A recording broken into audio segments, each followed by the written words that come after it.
اعوذ باللہ من الشیطان الرجیم بسم اللہ الرحمن الرحیم امن خلق السماوات والارض وانزل لکم من السماء ماء صدق اللہ مولانا العظیم وصدق رسولہ النبی الکریم۔ آج اللہ کے فضل سے 20ویں پارے کے خلاصے کا آغاز کر رہے ہیں۔ 20ویں پارے کے اس پہلے رکوع میں اللہ تبارک و تعالیٰ کے وجود اور اس کی توحید پر انسانوں کے چاروں طرف پھیلی ہوئی اللہ کی جو نعمتیں ہیں، بے شمار نشانیاں ہیں، ان کے ذریعے نہایت دل نشین انداز میں ثبوت پیش کیا گیا ہے اور بتایا گیا کہ یہ بارش اور اس کی یہ کرشمہ سازیاں کیا خود بخود ہیں، اس کے پیچھے کوئی مدبر، کوئی حکیم، کوئی نظام چلانے والا نہیں ہے۔ یہ زمین، یہ آسمان، یہ سمندر کس نے بنائے؟ وہ کون ہے جو ہواؤں کی خوشگواریوں کے ذریعے اپنے رحمتیں بھیجتا ہے؟ وہ کون ہے جو تمہارے لیے زمین و آسمان سے رزق کے اسباب اور سامان فراہم کرتا ہے؟ وہ کون ہے جو مشکلات میں پھنسے ہوئے دل کی آواز کو سنتا ہے؟ امن یجیب المضطر اذا دعاہ، کون ہے جو بے قرار دل کی آواز کو سنتا ہے اور اس کی پریشانی کو دور کرتا ہے؟ تو اس طرح یعنی اللہ تعالیٰ کی توحید اور وجود پر دلائل دیے گئے ہیں۔ اس کے بعد رکوع نمبر 2 ہے پارے کا۔ اللہ تبارک و تعالیٰ ارشاد فرماتا ہے وَقَالَ الَّذِينَ كَفَرُوا أَإِذَا كُنَّا تُرَابًا وَآبَاؤُنَا۔ اس رکوع میں یہ چند باتیں بیان کی گئی ہیں۔ ایک تو منکرین آخرت کا تعجب اور اعتراض کہ وہ کہتے ہیں کہ ہم مرنے کے بعد دوبارہ زندگی کیسے ہوگی، ان کو جواب دیا گیا ہے۔ اور دوسرا حضور صلی اللہ علیہ وسلم کو تسلی دی گئی ہے کہ جو منکرین ایمان نہیں لاتے تو آپ ان پر غمگین نہ ہوں۔ تیسرا اللہ کے عالم الغیب ہونے کو بیان کیا گیا ہے کہ ظاہر باطن ہر چیز کا علم اللہ کے پاس ہے۔ اللہ تعالیٰ دلوں کے حالات کو بھی جانتا ہے۔ اللہ یہ بھی جانتا ہے کہ کل کون ارادہ کرے گا۔ تو اس لیے ہر آدمی اپنے عمل، اپنی سازشوں، اپنے منصوبوں اور نیتوں اور ارادوں کے مطابق ٹھیک ٹھیک بدلہ پائے گا۔ اور چوتھا اس قرآن یعنی اس رکوع میں جو بنی اسرائیل کے واقعات ہیں اور ان کے اختلافات، وہ اس لیے بتایا گیا، یعنی اس رکوع میں یہ بتایا گیا کہ قرآن میں اس لیے ذکر ہیں تاکہ مسلمان اس سے عبرت حاصل کریں۔ اور پانچواں قیامت کے قریب جو قیامت کی بڑی نشانی ہے، دابۃ الارض، ایک جانور نکلے گا، لوگوں سے بات کرے گا، اس کے پاس لاٹھی ہوگی، کافر پر کافر کا نشان لگائے گا، مسلمان پر مسلمان کا۔ تو اس کا ذکر ہے اس رکوع میں۔ اس کے بعد رکوع نمبر 3 ہے۔ اللہ تبارک و تعالی ارشاد فرماتا ہے وَيَوْمَ نَحْشُرُ مِن كُلِّ أُمَّةٍ فَوْجًا۔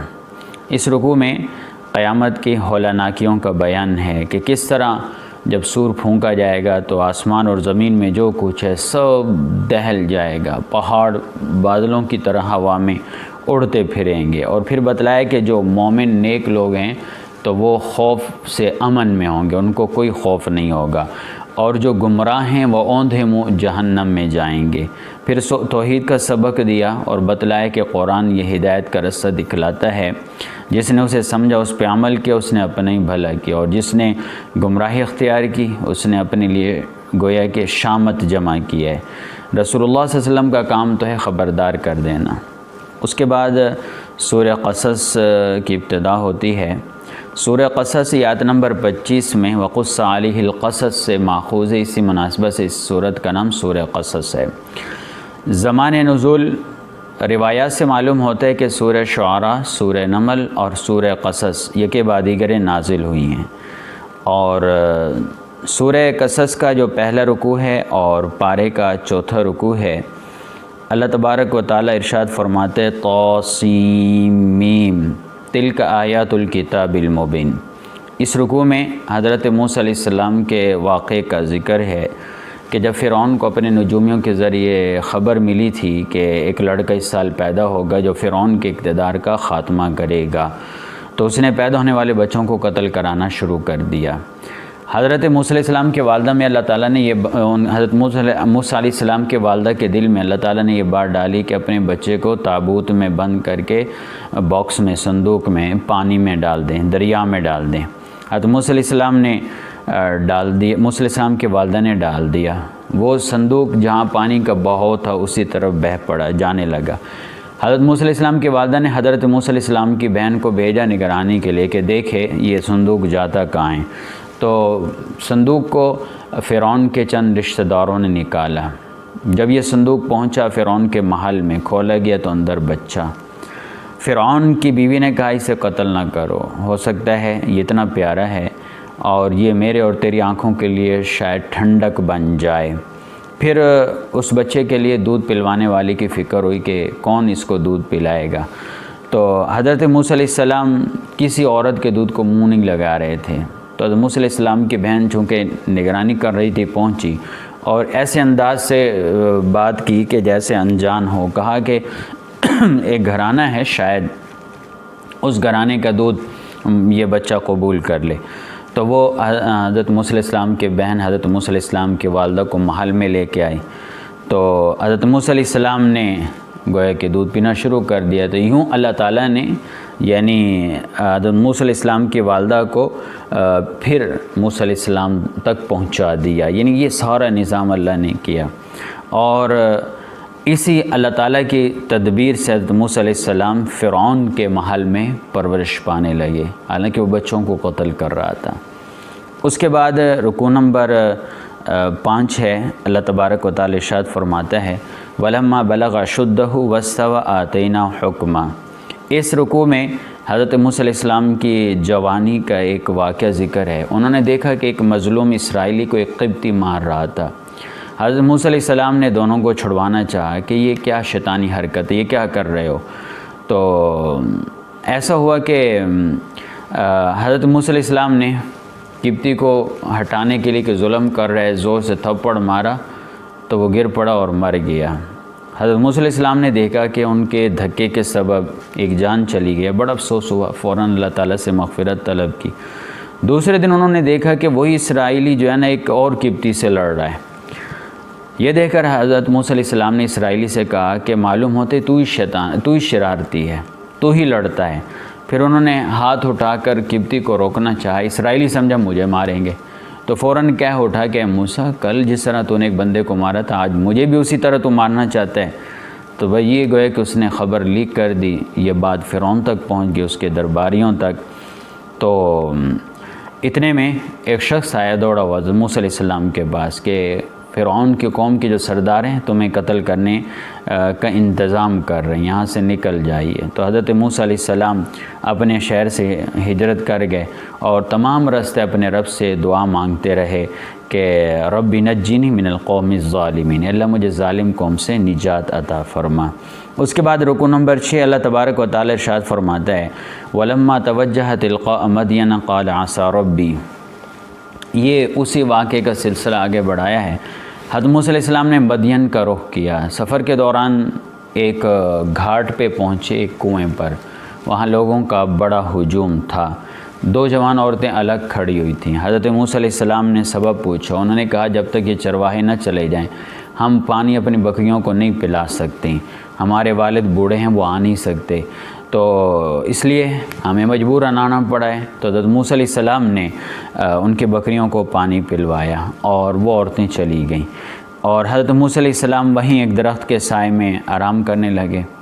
اور اس کے بعد تھوڑی دیر بعد ان عورتوں میں سے ایک عورت شرماتی ہوئی آئی، حضرت موسیٰ علیہ السلام کے پاس آئی اور کہا میرے والد آپ کو بلا رہے ہیں، تم نے ہماری بکریوں کو چرایا، جو پانی پلایا اس کی اجرت تمہیں دیں گے۔ حضرت موسیٰ علیہ السلام گئے تو بزرگ کے پاس گئے تو وہ حضرت شعیب علیہ السلام تھے۔ حضرت موسیٰ علیہ السلام نے سارا واقعہ بیان کیا تو شعیب علیہ السلام نے کہا گھبراؤ نہیں، اللہ تعالیٰ نے تمہیں ظالم قوم سے نجات دے دی ہے۔ پھر ان عورتوں میں سے، ان لڑکیوں میں سے ایک نے کہا اپنے بزرگ والد کو کہ ان کو اجرت پہ رکھ لیں، یہ طاقتور بھی ہیں، امانت دار بھی ہیں۔ تو حضرت شعیب علیہ السلام نے کہا کہ میں اپنی 2 بچیوں میں سے ایک کے ساتھ آپ کا نکاح کرنا چاہتا ہوں، لیکن اس کے مہر کے طور پہ 8 سال بکریوں کو چرانا ہوگا، اور اگر 10 سال پورے کریں تو یہ آپ کے اپنی طرف سے ہوگی۔ حضرت موسیٰ علیہ السلام نے اس کو قبول کر لیا۔ اس کے بعد ہے رکوع نمبر 7، اللہ تبارک و تعالی ارشاد فرماتے ہیں فلما قضى موسى الأجل وسار بأهله۔ اس میں بیان ہے کہ حضرت موسیٰ علیہ السلام جب بکریاں چرانے کی مدت پوری کر چکے تو اپنی اہلیہ کو لے کر روانہ ہوئے۔ رستے میں آگ کی ضرورت پڑی تو کوہ طور سامنے تھا، وہاں روشنی دیکھی تو حضرت موسیٰ علیہ السلام وہاں پہ گئے اس مبارک وادی میں، تو ایک جگہ سے آواز آئی اور وہ اللہ کی آواز تھی۔ وہیں حضرت موسیٰ علیہ السلام کو نبوت عطا کی گئی، وہیں معجزات دیے گئے، لاٹھی والا معجزہ کہ ڈالتے اژدہا بن جاتا، ہاتھ کا معجزہ کہ نکالتے تو وہ روشن ہو جاتا، اور پھر وہیں پہ کہا گیا ہے کہ فرعون کو پیغام دو حق کا اور ہدایت، ان کو ہدایت کا رستہ بتلاؤ۔ حضرت موسیٰ علیہ السلام نے دعا مانگی اپنے معاونت کے لیے اپنے بھائی کو بطور مددگار کی اللہ تعالیٰ سے، اللہ تعالیٰ نے وہ دعا قبول کی۔ حضرت ہارون علیہ السلام کو نبی بنایا گیا، حضرت موسیٰ علیہ السلام کا معاون بنایا گیا، اور اس طرح وہ دونوں فرعون کے پاس گئے، حق کی دعوت دی، توحید کا سبق دیا، لیکن فرعون نے مزہ اڑایا، پھر حضرت موسیٰ علیہ السلام کو جھٹلایا، اللہ کے مقابلے میں اس نے تکبر اور ظلم فساد کیا اور حق کا انکار کیا، اور اصرار پہ یعنی اس انکار پر اصرار سے وہ ایسے نقطے تک پہنچ گیا کہ آخر اس کو غرق ہونا پڑا، تباہ ہونا پڑا۔ اس کے بعد ہے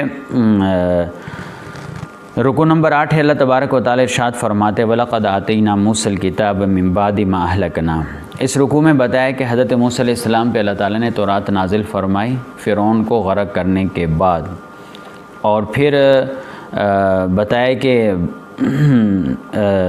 ایک طویل عرصہ گزرا، اس کے بعد مختلف انبیاء آتے رہے، قومیں ان کو جھٹلاتی رہیں، آخر میں اللہ تعالیٰ نے قرآن نازل کیا، لوگوں نے اس کے ساتھ بھی وہی معاملہ کیا جو پہلے آسمانی کتابوں کے ساتھ کرتے آ رہے ہیں۔ اس کے بعد رکوع نمبر 9 ہے، اللہ تبارک و تعالی ارشاد فرماتے ہیں وَلَقَدْ وَصَّلْنَا لَهُمُ الْقَوْلَ لَعَلَّهُمْ يَتَذَكَّرُونَ۔ قرآن کے نزول سے پہلے کچھ لوگ ایسے بھی تھے جو تورات اور انجیل پر ایمان رکھتے تھے، ان پہ عمل کرتے تھے، جب قرآن نازل ہوا تو وہ قرآن پہ ایمان لائے تو ان کو ڈبل اجر بتلایا گیا کہ ان کو ڈبل اجر ملے گا۔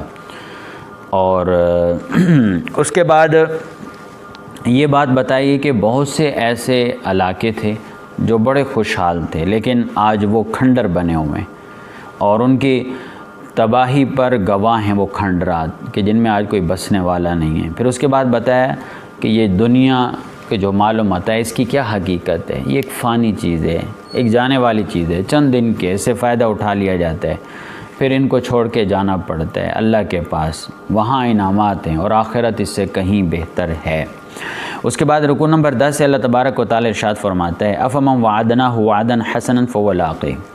اس رکوع میں پہلے تو شرک کی مذمت کی گئی اور بتایا گیا کہ قیامت کے دن وہ شرکا ہمارے کام نہیں آئیں گے جن کو اللہ کے ساتھ یہ مشرکین شریک ٹھہراتے ہیں، اور پھر کچھ قیامت کے احوال اس رکوع میں بتائے گئے، اور اس کے بعد کہا گیا ہے کہ اللہ تعالیٰ اگر اپنے انتظامات بدل ڈالے تو کون ہے جو آگے آڑے آ سکتا ہے۔ اس کے بعد رکوع نمبر 11 اللہ تبارک و تعالی ارشاد فرماتا ہے إِنَّ قَارُونَ كَانَ مِن قَوْمِ مُوسَىٰ فَبَغَىٰ۔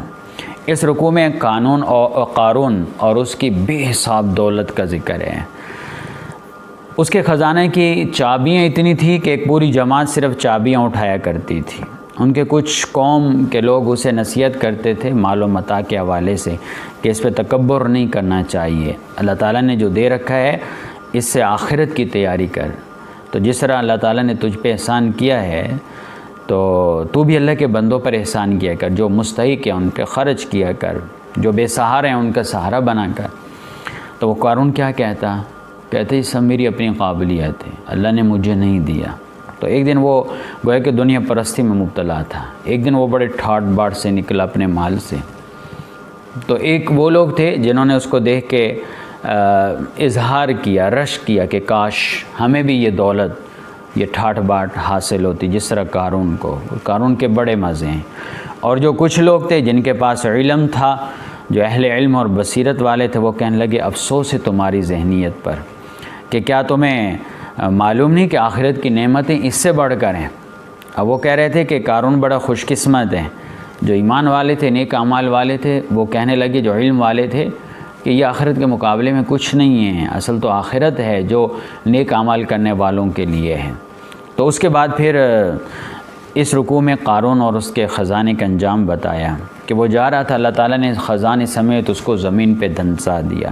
تو جن لوگوں نے رشک کیا تھا قارون کی حالت پہ، تو وہ کیا کہنے لگے کہ شکر ہے ہم قارون کی طرح نہ تھے، ورنہ آج اللہ کا احسان ہے ہم پر، اگر اللہ کا احسان نہ ہوتا تو ہم بھی قارون کی طرح دھنس جاتے۔ اس کے بعد رکوع نمبر 12 اللہ تبارک و تعالی ارشاد فرماتا ہے تلک الدار الآخرہ نجعلها للذین۔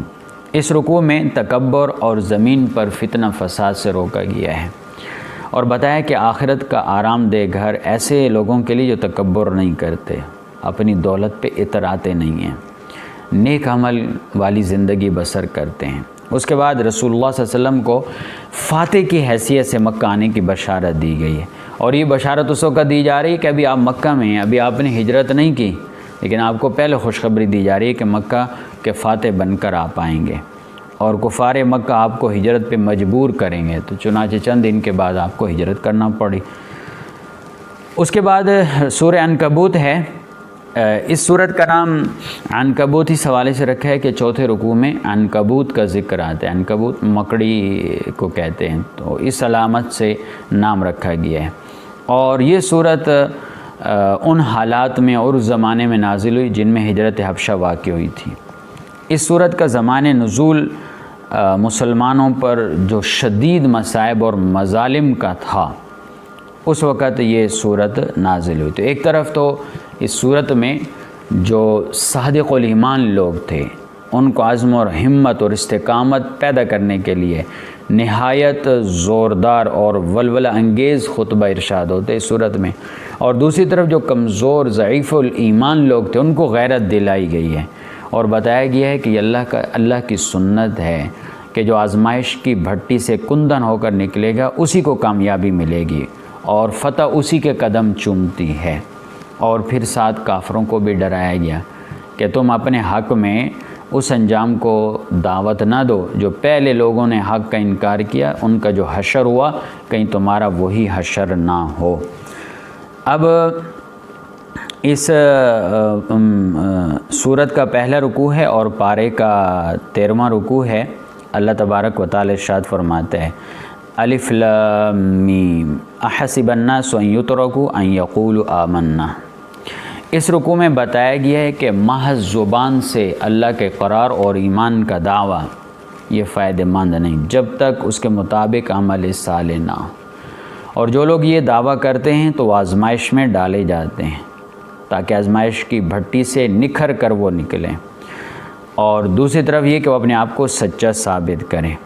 یعنی اب آیات پہ غور کیجئے کہ اللہ فرماتے الف لام میم احسب الناس ان یترکوا ان یقولوا آمنا وهم لا یفتنون، کہ صرف ایمان کا دعویٰ کرنے سے چھوٹ جائیں گے، آزمائش نہیں آئے گی؟ نہیں، آزمائش آئے گی، جو ایمان کا دعویٰ کرے گا آزمائش آئے گی، اب جو اس سے نکھر کر آئے گا پھر فتح اس کے قدم چومیں گے۔ اور دوسری طرف یہ بھی بتایا ہے جو لوگ برائیاں کرتے ہیں ان کو دھمکی دی گئی ہے کہ کیا وہ یہ سمجھتے ہیں کہ اللہ سے بچ کر نکل سکیں گے۔ پھر اس کے بعد والد سے حسن سلوک کی تعلیم دی گئی کہ والدین کا احترام کرنا ہے، لیکن اگر والدین اللہ کے حکم کے خلاف حکم دے جیسے شرک ہے، کفر ہے، پھر ان کی بات نہیں ماننی۔ اور پھر یہ بھی کہا ہے کہ بہت سے لوگ ایمان کا دعویٰ تو کرتے ہیں لیکن جب اللہ کے احکام پر عمل کرنے کی راہ میں مشکلات اور تکالیف کا سامنا کرنا پڑتا ہے تو پھر وہ یوں سمجھتے ہیں دنیا کی سختیوں کو جیسے کوئی اللہ کا عذاب آ گیا ہے، تو مطلب یہ کہ وہ پریشان ہو جاتے ہیں۔ تو یہاں سبق دیا جا رہا ہے کہ اگر ایمان کا دعویٰ کیا اور دین پہ چلے تو مشکلات آئیں گی، اور مشکلات نے آنا ہے، پھر دین کو نہیں چھوڑنا، ثابت قدم رہنا ہے، تبھی کامیابی ہوگی۔ تو یہ وہ لوگ تھے کہ اگر مسلمانوں کو اللہ کی مدد ملتی تو فوراً آگے ہو کے کہتے مسلمانوں سے جی ہم بھی تمہارے ساتھ ہیں، حالانکہ ایسے لوگوں کی حالت اور ان کے دلوں کے راز اللہ کو معلوم ہے۔ اس کے بعد رکوع نمبر 14 اللہ تبارک و تعالی ارشاد فرماتا ہے وَلَقَدْ أَرْسَلْنَا نُوحًا إِلَىٰ قَوْمِهِ فَلَبِثَ فِيهِمْ۔ اس رکوع میں مسلمانوں کو یہ بتانے کے لیے اور حضور صلی اللہ علیہ وسلم کو تسلی دینے کے لیے کہ اللہ کے راہ میں انبیاء اور ان کی جو پیروی کرنے والے ہیں انہوں نے کیا کیا مصیبتیں برداشت کی ہیں۔ جیسے حضرت نوح علیہ السلام کا ذکر آیا ہے کہ ان کو کیا پریشانی اٹھانی پڑی. پھر اس کے بعد حضرت ابراہیم علیہ السلام کا ذکر ہے، اور اس رکوع میں صرف تمہید ہے حضرت ابراہیم علیہ السلام کے ذکر کی کہ انہوں نے لوگوں کو گمراہی اور شرک سے باز رہنے کی کس طرح نصیحتیں کیں، لیکن لوگوں نے ان کو جھٹلایا. اور اگلا رکوع جو آ رہا ہے اس میں پھر مخالفین کی طرف سے جو تکلیفیں دی گئیں ابراہیم علیہ السلام کو، اس کا ذکر ہے. تو آگے رکوع نمبر 15 ہے. اللہ تبارک و تعالی ارشاد فرماتا ہے والذین کفروا بآیات اللہ ولقائہ. اس رکوع میں بتایا گیا کہ حضرت ابراہیم علیہ السلام نے جو حق کی دعوت دی تو بدلے میں قوم نے کیا کیا، کہا جی اسے قتل کر دو، اس کو آگ میں ڈال دو. تو نمرود کے پاس بلایا گیا، نمرود سے مکالمہ ہوا، نمرود شکست کھا گیا، لاجواب ہو گیا، تو ابراہیم علیہ السلام کو آگ میں پھینک دیا گیا. لیکن اللہ تعالیٰ نے اپنے خلیل کو، اپنے دوست کو آگ سے محفوظ کیا. پھر اس کے بعد لوط علیہ السلام کا ذکر ہے. لوط علیہ السلام، ان کا ذکر ہے کہ لوط علیہ السلام نے دیکھا کہ ان کے لوگ دوسرے گناہوں کے ساتھ ساتھ بدکاریوں میں بھی مبتلا ہیں، تو انہوں نے نصیحت کی، اللہ کے عذاب سے ڈرایا. اب بجائے اس کے کہ قوم والے بات کو سمجھتے، وہ مخالف ہو گئے اور کہا کہ اس کو نکالو اپنے علاقے سے، علاقہ بدر کرو. تو پھر کیا ہوا، ان بدکاروں پر اللہ کا عذاب آنے کا وقت آن پہنچا. اس کے بعد رکوع نمبر 16 ہے. اللہ تبارک و تعالی ارشاد فرماتا ہے وَلَقَدْ جَاءَتْ رُسُلُنَا إِبْرَاهِيمَ بِالْبُشْرَى. اس رکوع میں پہلے تو حضرت لوط علیہ السلام کے قوم کے بدکاروں پر اللہ کے عذاب کا ذکر ہے کہ کس طرح رات فرشتوں کی ایک جماعت بھیجی گئی اور انہوں نے پتھروں کی بارش کر کے سارے لوگوں کو ہلاک کر دیا. اور اس کے بعد حضرت شعیب علیہ السلام کی قوم کا تذکرہ ہے کہ انہوں نے بھی اپنے نبی کو جھٹلایا اور ان کو تکلیفیں دینا شروع کی، ان کو بھی ہلاک کر دیا گیا. اس کے بعد قوم عاد، قوم سمود کی نافرمانیوں کا اور عذاب میں مبتلا ہونے کی طرف اشارہ ہے. پھر قارون، فرعون، حامان کا ذکر ہے کہ حضرت موسیٰ علیہ السلام نے ان کو بھی حق کی دعوت دی، انہوں نے جھٹلایا، موسیٰ علیہ السلام کو تکلیفیں دی. تو پھر کیا ہوا، قارون کو زمین میں دنسا دیا گیا، حامان کو کڑک کے عذاب سے جلا ڈالا، فرعون کو لشکر سمیت غرق کر دیا، اور آخر میں پھر مشرکین کی حالت کو مکڑی کے جالے سے تشبیہ دی کہ جو لوگ شرک کرتے ہیں ان کا سہارا مکڑی کے جالے کی طرح ہوتا ہے جو انتہائی کمزور ہوتا ہے. یہاں پہ بحمد اللہ 20ویں پارے کا خلاصہ مکمل ہوا.